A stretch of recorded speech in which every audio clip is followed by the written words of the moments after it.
Morning students. आज class 12 mathematics का topic समाकलन और इसमें हम एक्सरसाइज 7.2 के क्वेश्चन सॉल्व करेंगे। देखिए पहला क्वेश्चन इससे पहले सॉल्व हो चुका है। एक्सरसाइज 7.2 का क्वेश्चन नंबर 2 दिया गया log x का whole square upon x। Question number 2 है इंटीग्रल log x का whole square upon x dx। हमें इसका समाकलन करना है log x का होल स्क्वायर अपॉन x का।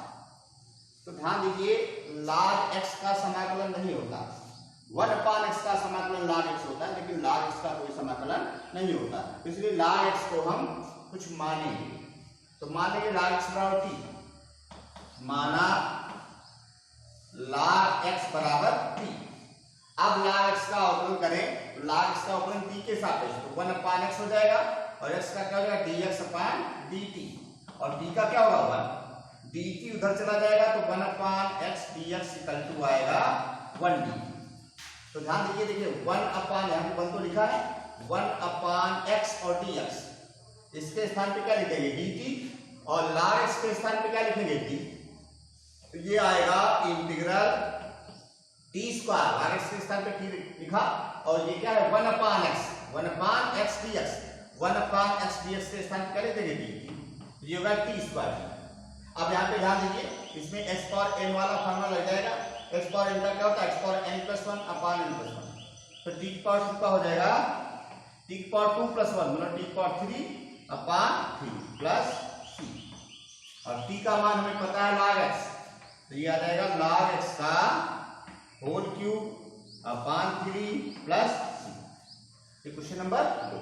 इसी प्रकार से देखिए क्वेश्चन नंबर 3।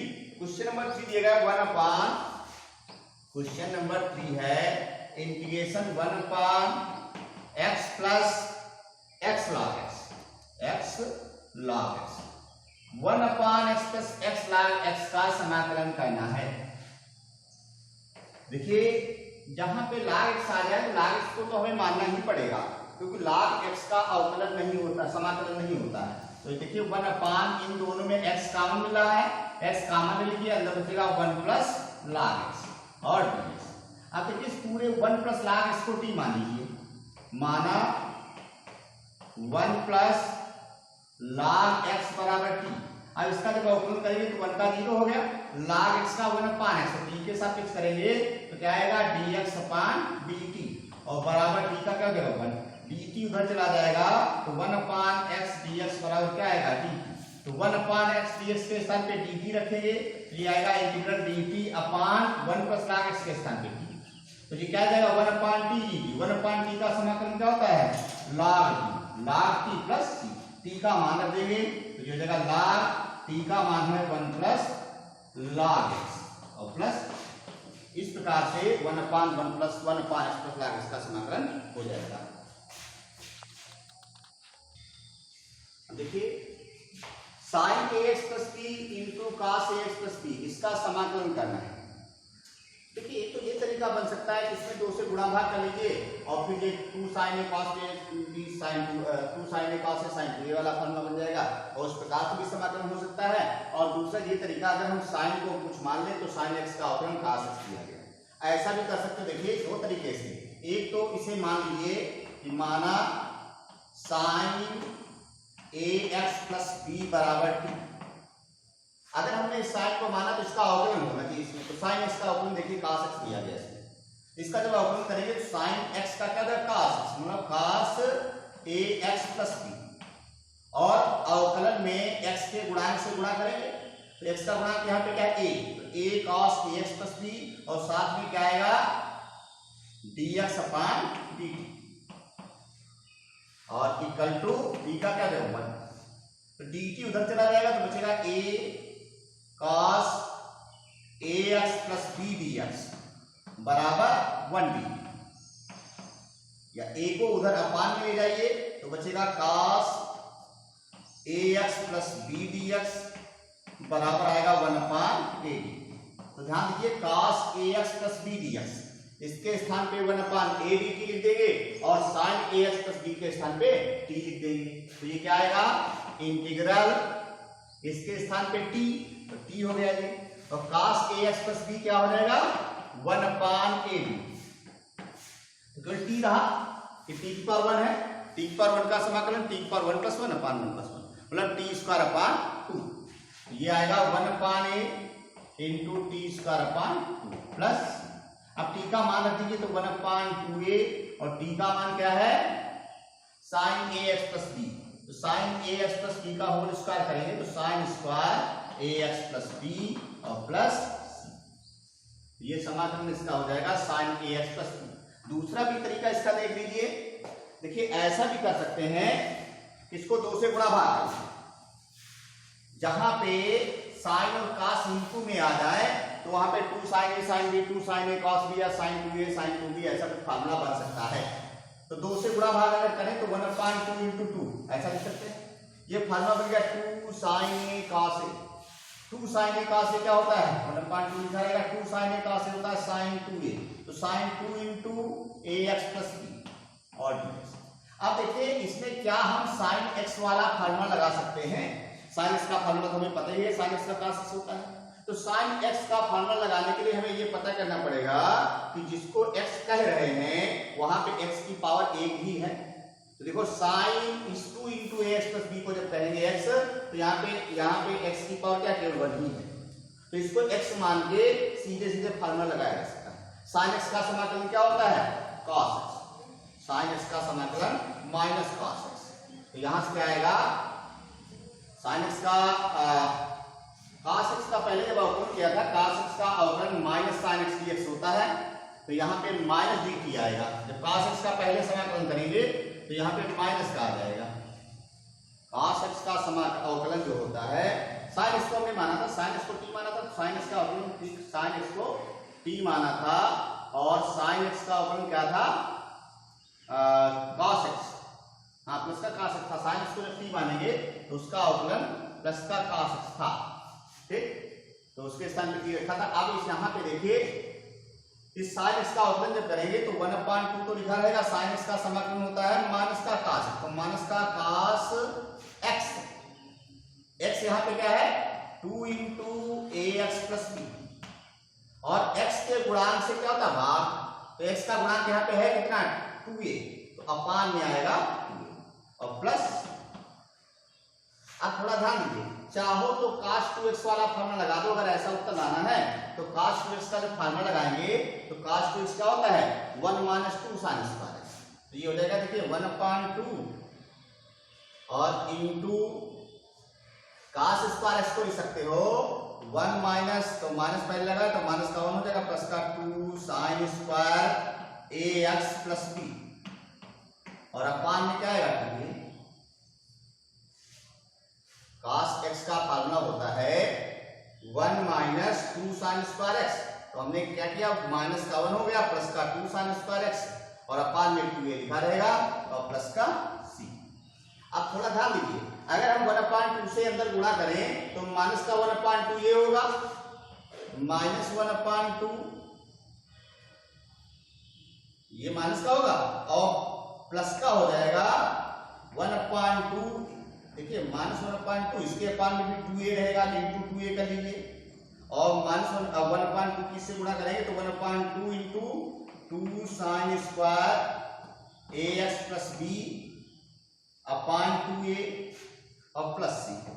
तो ध्यान दीजिए ये कांस्टेंट है और ये भी कांस्टेंट है, तो ये पूरा तो कांस्टेंट में चला जाएगा। यहां से 2 और 2 कैंसिल हो जाएगा तो बच जाएगा sin square ax plus b अपान 2a और प्लस।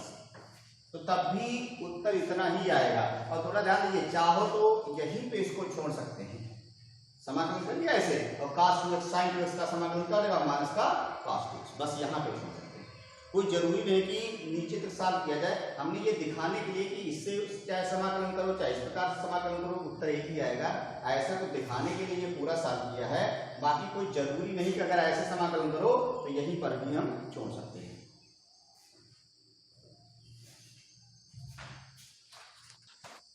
देखिए यहां पे समाकलन करना है x upon under root x plus 4 का। तो इसमें भी अलग अलग तरीके हो सकते हैं। जानते कि एक तो तरीका ऐसा है हमने बताया था कि जहां पे ऊपर और नीचे दोनों जगह x हो या तो ऊपर से x हटा लो या नीचे से x हटा लो। और उसमें भी बताया था जहां पे अलजेब्रिक टर्म हो तो वहां पे जैसा नीचे दिया गया वैसा ऊपर कर दीजिए।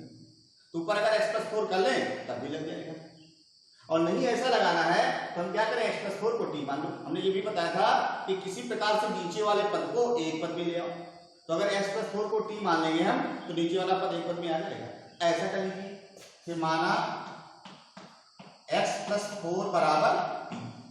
अब इसका जब अपलन करेंगे तो x का हो जाएगा dx/dt t के सापेक्ष, x का t के सापेक्ष dx/dt हो गया, और 4 का 0 हो जाएगा, और t का क्या हो जाएगा 1। तो dt उधर चला जाएगा तो dx बराबर क्या हो जाएगा dt। तो इस dx के स्थान पे तो dt लिखा जा सकता है, इसके स्थान पे लिखा जा सकता है t। अब x के स्थान पे क्या लिखेंगे, यहां पर भी x नहीं होना चाहिए, यहां पर भी t ही होना चाहिए। तो x बराबर क्या हो जाएगा t-4, x के स्थान पे t-4 ले सकते हैं। तो यहां से आएगा इंटीग्रल x के स्थान पे t-4 dx के स्थान पे dt अपान √x+4 क्या हो जाएगा √t। अब इनको अलग अलग कर लीजिए, एक में इसके अपान ये कर दीजिए, इसके अपान में, जब नीचे एक पद में आ जाए तो सबको अलग अलग लिख लो। तो इसको हम ऐसे लिख सकते हैं इंटीग्रल t/√t और माइनस का 4/√t और d। इसको जब कैंसिल करेंगे तो इंटीग्रल ये बचेगा √t और माइनस का ये बचेगा 4t⁻⁻1/t और d। ये लिखा है t⁻1/t, ऐसा लिखा है। आज इनका समाकलन कर दीजिए। इसका जब समाकलन करेंगे तो t⁻n वाला फॉर्मूला t⁻n+1/n+1, तो ये बचेगा t⁻3/2/3/2 -4 इंटू ये बचेगा t⁻−1/2 + 1 तो प्लस का 1/2/1/2 और प्लस c। 2 ऊपर चला जाएगा, यहाँ पे बचेगा 2/3 t⁻3/2 और माइनस का 8 t⁻1/2 प्लस c। अब t का मान रख दीजिए तो बचेगा 2/3, t क्या माना था x+4, तो बचेगा x+4⁵3/2 माइनस का 8 और ये बचेगा √x+4 और प्लस c। इस प्रकार से इसका समाकलन कर सकते हैं। दूसरा तरीका भी इसका देख लीजिए, हमने बताया जैसा नीचे दिया गया है वैसा ही ऊपर ले आइए, ऐसा भी कुछ कर सकते हैं। तो नीचे x+4 है, ऊपर भी x+4 ले आइए। तो इसको हम ऐसे कर सकते हैं इंटीग्रल x+4 -4 अपान √x+4 dx। अब इनको अलग अलग करेंगे, एक में x+4 के अपान में ये रहेगा, बचेगा इंटीग्रेशन x+4/√x+4, एक रहेगा माइनस का 4/√x+4 और dx। इस √x+4 से x+4 को जब कैंसिल करेंगे तो बचेगा ऊपर √x+4 और माइनस का ये बचेगा 4 इंटू x+4⁻1/1 और dx। और ये √x+4 को लिख सकते हैं x+4 की पावर प्लस 1/2, यहीं पे लिख लें, इसको लिख सकते हैं x+4�1/2।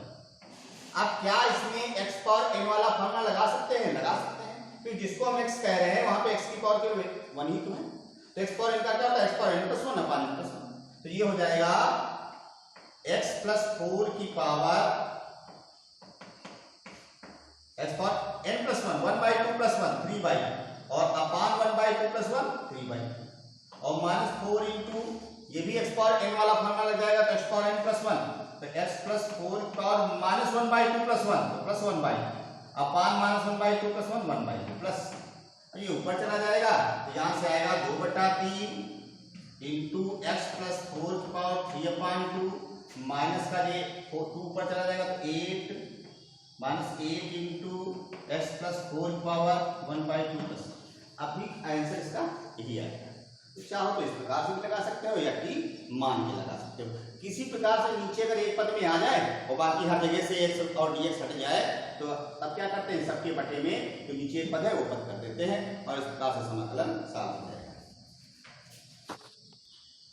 अब देखिए क्वेश्चन नंबर 13 दिया गया है एक्सरसाइज 7.2 का कि x² / 2 + 3x³ का होल क्यूब, इसका इंटीग्रेशन करना है।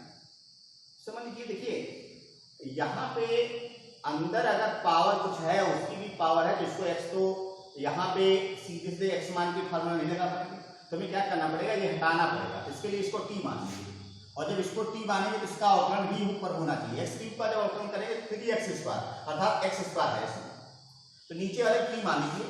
अरे देखिए, किसी एक को t मान के देखते हैं, नहीं अगर लगता है तो किसी एक को t मान के जब देखेंगे तो बाकी सब हटके वहां पे t ही हो जाना चाहिए, dx हटके भी dt हो जाना चाहिए। तो यहाँ पे इसको t मान लेंगे, इसे 2 + 3x³ इसको t मान लेंगे। अब इसका जब अवकलन करेंगे तो 2 का अवकलन 0 हो गया, x³ का ये क्या आएगा 9x² और dx/dt, t के साथ अवकलन करेंगे तो x³ का हो गया 3x² और x का क्या हो जाएगा dx/dt, और t का क्या हो जाएगा अपन dt उधर चला जाएगा, 9 भी उधर चला जाएगा, तो बचेगा x² dx = 1/9dt, 9 में आएगा dt बिंदु में जाएगा। तो देखो x² dx और dx इसके स्थान पे हो जाएगा 1/9 dt, और इसके स्थान पे हर जगह से हट गया, तो यहां से आएगा इंटीग्रल x² dx के स्थान पे तो हो गया 1/9 dt, और अपान में इसके स्थान पे t, तो t की पावर 3 ऊपर ले जाएंगे तो बचेगा इंटीग्रेशन t⁻³ dt, इसमें एक्सपोनेंट वाला फार्मूला लग जाएगा, तो t⁻³ का हो जाएगा t⁻³ + 1 अपान -3 + 1, तो t⁻² अपान -2, तो यहां से आएगा 1/9 × t⁻² अपान -2 प्लस c, तो बचेगा माइनस का 1/18 t² प्लस c। अब t का मान रख दीजिए, तो -1/18, t का मान है 2 + 3x³ इसका होल स्क्वायर और प्लस इस प्रकार से इसका समाकलन किया जाए। देखिए e⁻2x - 1 अपान e⁻2x + 1 इसका समाकलन हमें करना है, तो इसके लिए अगर हम नीचे वाले को t मान लें तो इसका पूरा अवकलन ऊपर नहीं दिया गया है, और ये भी सोच लीजिए अगर नीचे e⁻x है तो ऊपर e⁻x होना चाहिए, ऐसा तो खैर है, लेकिन इसको पूरे को अगर t माने तो इसका अवकलन केवल e⁻2x होना चाहिए, -1 नहीं आता। तो इसके लिए थोड़ा ध्यान दीजिए, जहां पर भी ऐसा सवाल देखिए तो e⁻x से ऊपर भाग कर दीजिए, e⁻x से नीचे भाग कर दीजिए। इसको जब ऊपर वाले को e⁻x से भाग करेंगे तो बचेगा e⁻x - 1/e⁻x अपान, इसको e⁻x से भाग करेंगे तो बचेगा e⁻x + 1/e⁻x और dx, e⁻x से ऊपर नीचे भाग कर दीजिए। अब ये इतना बचेगा यहाँ पे इंटीग्रेशन e⁻x - e⁻x को ऊपर ले जाएंगे तो e⁻x हो जाएगा, और अपान ये रहेगा e⁻x + e⁻x और dx। अब नीचे वाले टर्म को t मान लीजिए, माना e⁻x + e⁻x बराबर t। अब इसका जब अवकलन करेंगे तो e⁻x का अवकलन तो e⁻x रहेगा, और e⁻x का e⁻x और -x, यहाँ पे x का गुणांक -1 है तो -1 से गुणा कर देंगे, तो e⁻x का हो जाएगा e⁻x × -1 आ जाएगा, और साथ में रहेगा dx/dt, तो x का फिर से करना पड़ेगा बराबर t का मान हो जाएगा। अब dt उधर चला जाएगा, e⁻x - e⁻x और dx बराबर क्या हो जाएगा dt। अब ध्यान दीजिए जरा, यहाँ पे लिखा है e⁻x - e⁻x dx, तो इस पूरे के स्थान पे क्या हो जाएगा dt, इसके स्थान पे dt और अपान में क्या हो जाएगा t, ये आएगा इंटीग्रल dt/t। ये क्या लिखा 1/t, 1/t का क्या होता है समाकलन log, ये आ जाएगा log t और प्लस t का मान रख दीजिए, तो log t का मान है e⁻x - e⁻x प्लस c। इस प्रकार से इसका समाकलन हो जाएगा।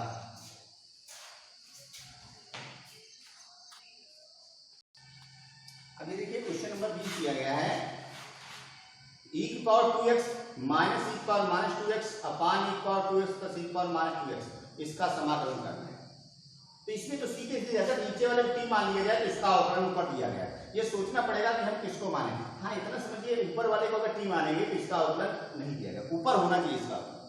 तो मान लेंगे यहाँ पे e की पावर 2x प्लस e की पावर माइनस 2x बराबर t। अब इसका अवकलन करिए t के सापेक्ष, तो e की पावर 2x का हो जाएगा e की पावर 2x इंटू 2 और प्लस e की पावर माइनस 2x का हो जाएगा e की power minus 2x into minus 2, तो आगे आ जाएगा माइनस 2 और साथ में रहेगा dx अपान dt और बराबर t का वन हो जाएगा।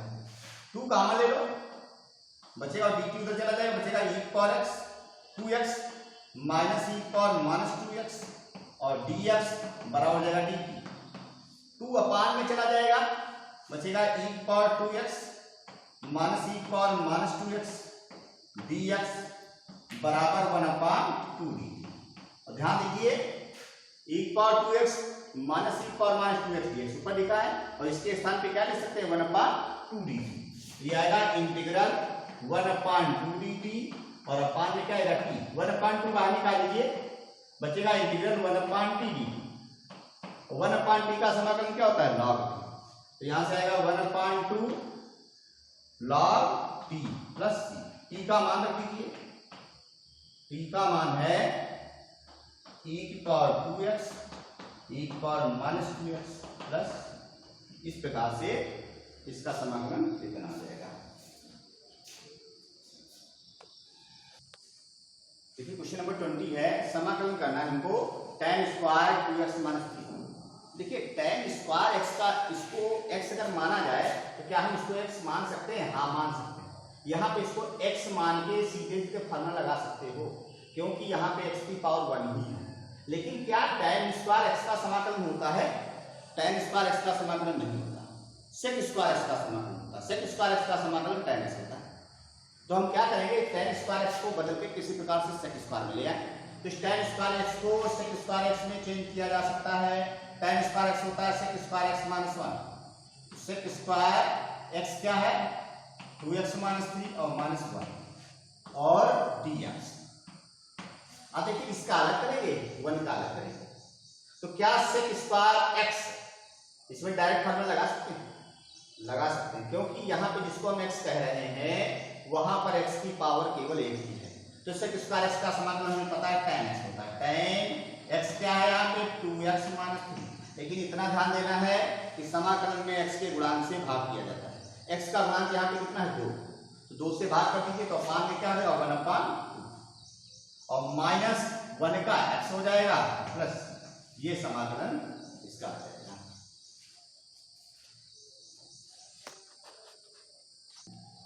अब देखिए हमें 2 cos x minus 3 sin x अपान 6 cos x plus 4 sin x का समाकलन करना है। अगर ऊपर इसको t मानोगे तो उसका अवकलन ऊपर नहीं मिलेगा, हम कुछ ऐसा मानते हैं जिसका अवकलन पूरा मिल जाए। देखिए नीचे वाले को अगर t मान तो देखते हैं क्या इसका अवकलन ऊपर है। मान लीजिए माना 6 cos x plus 4 sin x बराबर t। अब अवकलन करेंगे तो 6 इंटू cos x का अवकलन क्या होता है माइनस sin x, तो माइनस 6 sin x t के सापेक्ष करेंगे और प्लस 4 sin x का क्या हो जाएगा cos x और साथ में रहेगा dx अपान dt और t का क्या जाएगा। देखिए इसमें से माइनस 2 कॉमन ले लो, माइनस 2 कॉमन ले लो तो प्लस का कितना आ जाएगा माइनस 2 क्या प्लस 2 कॉमन ले, प्लस 2 कॉमन ले लेंगे तो ये आएगा माइनस का 3 sin x और प्लस का 2 cos x और साथ में रहेगा dx और बराबर dt उधर चला जाएगा। 2 से उधर भाग कर दीजिए, प्लस वाला पहले लिख लीजिए, प्लस का 2 cos x minus 3 sin x और साथ में रहेगा dx बराबर 1 अपान 2d। देखिए 2 cos x minus 3 sin x dx के स्थान पे, इसके स्थान पे 1 अपान 2 dt लिख सकते हैं। तो यहाँ पे बाहर आएगा इंटीग्रल, इसके स्थान पे 1 अपान 2 dt और अपान में क्या रहेगा t। अब 1 अपान t का समाकलन क्या होता है log t, 1 अपान 2 log t। t का मान रख दीजिए, t का मान क्या है, t का मान है 6 cos x plus 4 sin x, 6 cos x plus 4 sin x और प्लस और भी थोड़ा सॉल्व कर सकते हो, 2 कॉमन ले लो इसमें, तो log 2 को कांस्टेंट में चला जाएगा तो 1/2 log 3 cos x plus 2 sin x ही रहेगा। ऐसा भी हो जाएगा, आप चाहो तो इतना ही ले सकते हो।